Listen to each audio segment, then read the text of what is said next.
Welcome to City Snippet. Please join me on a visit to Vienna, Austria during the December holidays. A sunny morning greeted us upon our arrival, and although I was weary of staying in the busy city center of Stephansplatz, it was a convenient home base, and the crowds were nothing new for this New York City traveler. Vienna is a charming city with so many beautiful buildings and winding narrow streets and a riches of pastries. Oh, the pastries. Visiting Vienna during December allowed us to see the city with extra sparkle and to catch some of the holiday markets.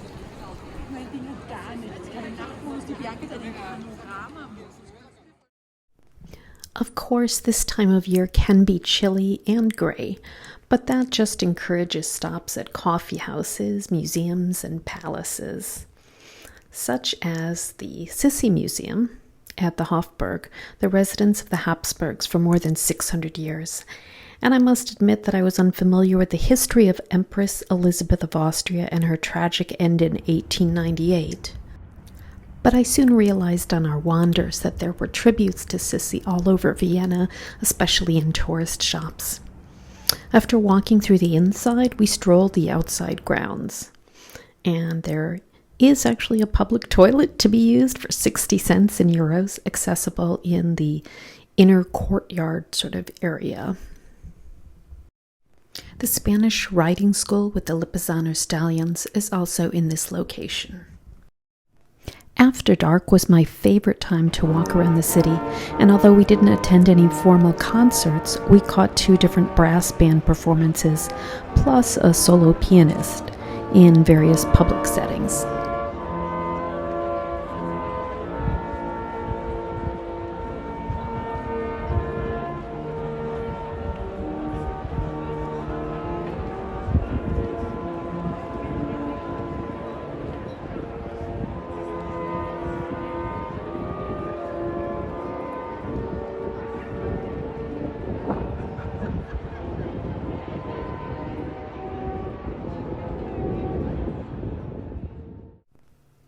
Next up on the palaces we visited is Schloss Schönbrunn, which had a large grounds area to explore. But I'd like to visit there again when the trees and bushes are in full bloom. They would be a good place to go for a run too, and I spotted one jogger there while we walked about. Lucky for us, the Schönbrunn Christmas market was still open on this Christmas Eve day. A lot of places closed early that day. And St. Stephen's Cathedral rang special bells that evening when we got back to the Stephansplatz area.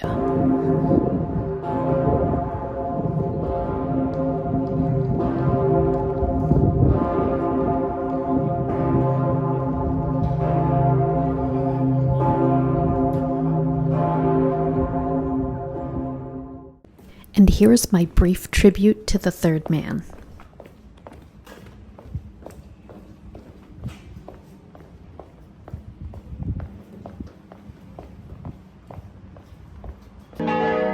On Christmas Day, more venues were open than the evening before, but there was still some reduced availability.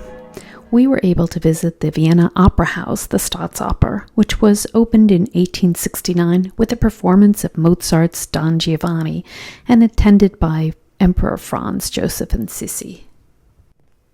Sign up for the 40-minute tour if you get the chance to. It used to be the Emperor's official box. That was only for the Emperor and his family at the beginning. And if you visit this incredible, gorgeous building, make sure to look up at the ceilings too. There are so many details to see, so take your time. We weren't able to catch an opera or ballet performance while there, so that'll have to wait for next time. There are tributes to composers and beautiful chandeliers and tapestry walls and doors. Here are a few details. And across the street is the Hotel Soccer with its cafe and its famous soccer torte, another atmospheric cafe with delicious pastries, so I do recommend it. Another popular coffee house that you may have already heard of is Cafe Central, another beautiful building interior at which to sample exquisite pastries and strong coffee. I may even be going through pastry withdrawal since returning to New York City a few days ago.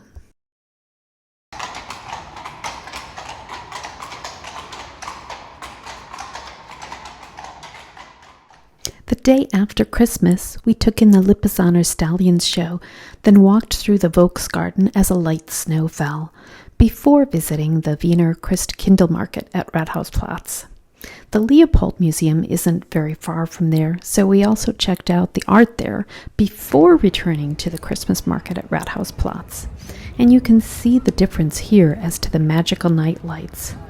And this market, like the others, was diligent about checking vaccination status before allowing pedestrians in.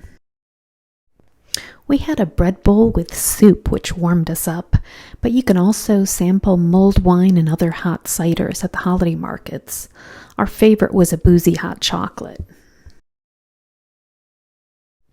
Another striking palace and museum to visit is the Belvedere Palace, which also has a garden that I'd like to visit again in warmer weather. Most of these sites we walk to from the city center, but this one, the Belvedere and Schönbrunn Palace, we actually did take the U-Bahn, the subway station there. Once inside, the black lamps were a striking contrast against the white of the entry steps.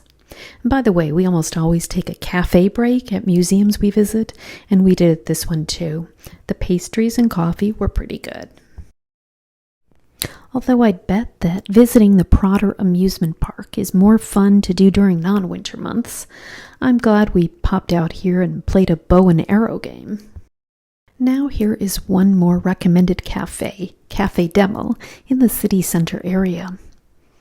And the city streets are good for walking off some of the pastry calories, but watch both ways for horse carriages in Vienna.